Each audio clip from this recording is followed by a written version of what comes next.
So the sun is coming out a little bit. It's been a week since it's been raining. It's rained every single day. And right now, as you see by this little puddle here, it's just sprinkling a little bit, but the parking lot is drying out. It sucks. It's been raining for a week straight. All right, so just got some more of these sparkling ice drinks. Our 3 o'clock tradition is we take a break and have one of these each. So put those in the free. All right, first look down on the ground. Look at the tips.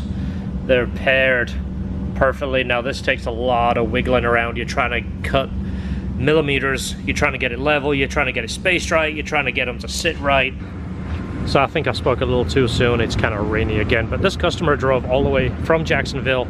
It is here for a OEM clutch and AP2 retainers with valve adjustment and a new valve cover gasket. And look what this customer gave us. 3 Starbucks gift cards. That is so nice. Thank you so much. And before anybody says, it's not a give to receive, but it does make us realize the customers appreciate us, and we really appreciate the customer, if that makes sense. But we're going to get into this. We'll let it cool. I got the hood popped, but I don't want to open it all the way because it is raining. And even though it won't hurt it, I don't want to get the engine wet. But this car is super beautiful and clean. Look at that new speed bar. That reminds me of my CRX days. Those were such a good looking bar on the CRXs. So we're going to let this cool down a little bit more. Then we'll bring it in. We'll do the clutch first. Let it sit overnight. Let it cool down all the way. We'll do the retainers and keepers. And then of course the valve adjustment, put it back together. All right, quick preview of what the exhaust looks like on the Z06. If you're not subscribing to the playlist, this is Heads and Cam Part 3.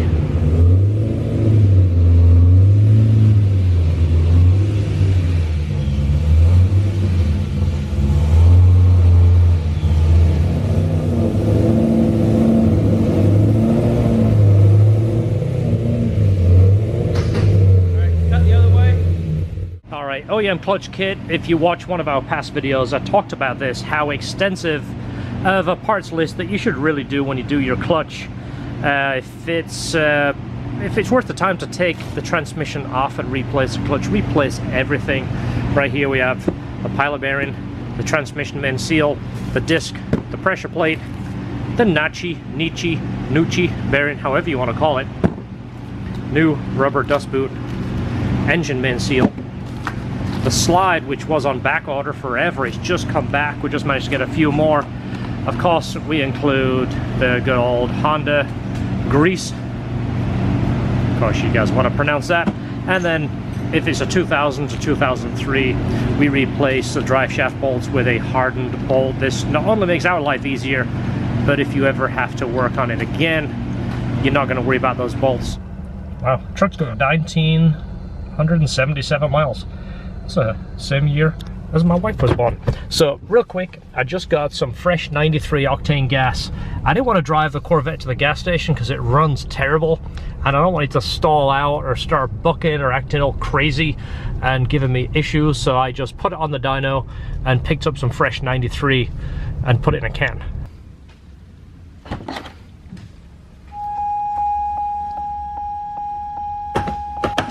So I am super excited about getting this tuned.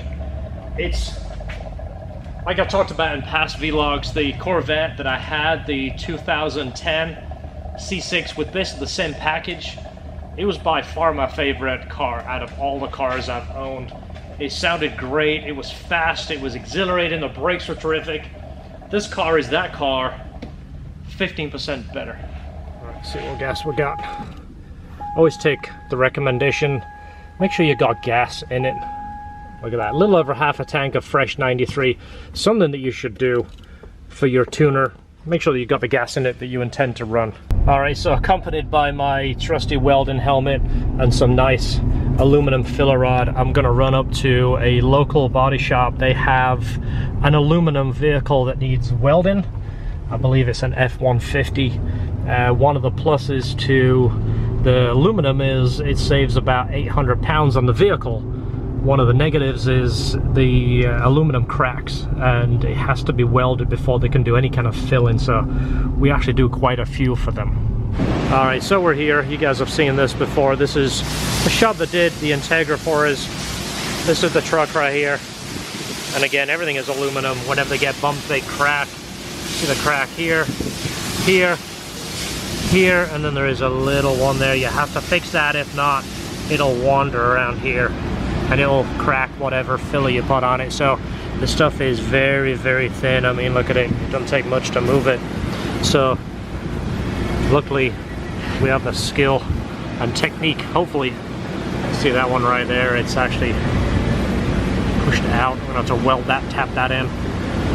So I'm still doing the YouTube thing. I'm looking at my phone now every time you post something. I'm looking at it. Yeah. Yeah, nice. I know every time you post a video now. Like that S2000 y'all had a while back. Yeah. Super clean white one, I think it was. Yeah. California. One from California. Yeah. Yeah, 9,000 miles. Yeah.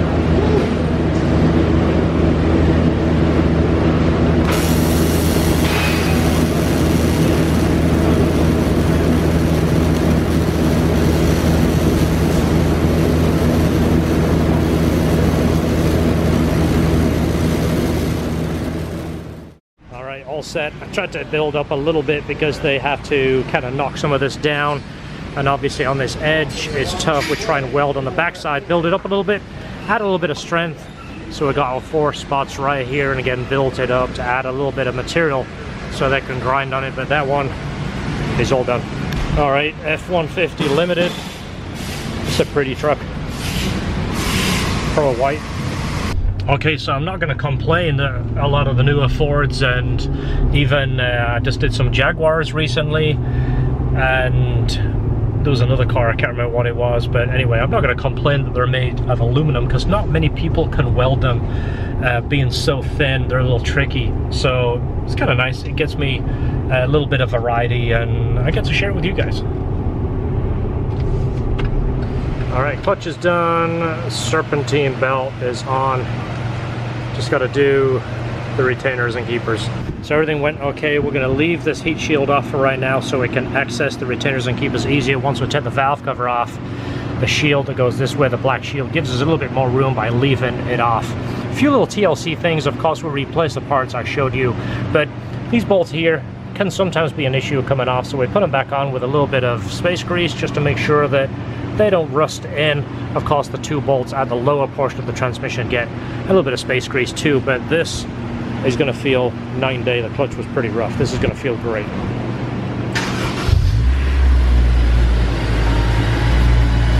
See where it engages. Midpoint. Perfect, that's what we want. All right, he's going to go take that for a quick test spin. I'm going to let this thing sit overnight and do the retainers and keepers and valve adjustment. Got more room if we didn't have this ginormous motor in the way. Oh, that's fun. The best place ever to install an oil filter. Move that over a little bit. Can't even see that thing. No, wait, you'll be able to see the second. Yeah. Oh, when the oil comes down your sleeve, is it dripping down your arm yet? No. You know what you're supposed to do is put your elbow over the bucket, so as it runs down your arm, it drips off your elbow, goes in the bucket. You know what you need to do is make a funnel off the oil filter and a tube and make it so it drains next to the oil pan. Like a GM? Yeah. Yeah, it's like GM know that it's going to leak all over the place, so they build an actual filter for it. No, it's way after hours, but you want our drink, George? Yeah? Yeah. It's not 3 o'clock, it's way later. That's why we're working on our own stuff. That's the only time we get to play cars for ourselves. So that's why you open up your own car shop, so you can work on your own cars, and then you get so busy you can't work on your own cars. So we do work on our own cars, we'll just do it after hours. We do it whenever we can, but these are our, we call them our 3 o'clock some way drinks. It's kind of like a little. Now just remember, I don't want to see what oil you've got. Don't show anybody what oil you've got. No. But we do want to argue with you about it. You should have bought, enter your name oil here. Whatever you bought, you should have bought something else. Should have bought, you know the drill. So now we're gonna sit and let that drip for about 15 hours to get every last drip out of there.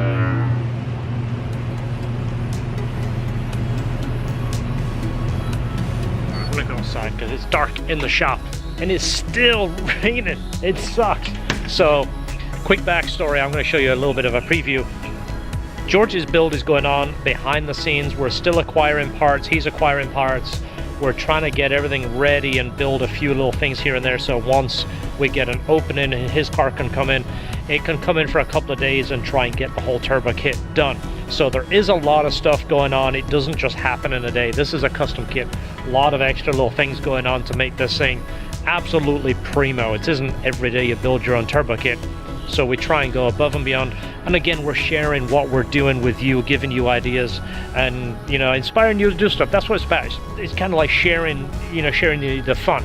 So I'll show you a few clips here and play the movie out, but thanks for watching. I hope you're enjoying this vlog series. It does kind of give you a little bit of insight. I want to do like a 10 vlogs in a row and see what it does. If it does good, we'll keep doing it. If it sucks, we won't do it, but we'll still share content with you because I do appreciate you watching. Thanks, and we'll see you on the next video. Don't forget, stay positive. Things are much better with a positive attitude.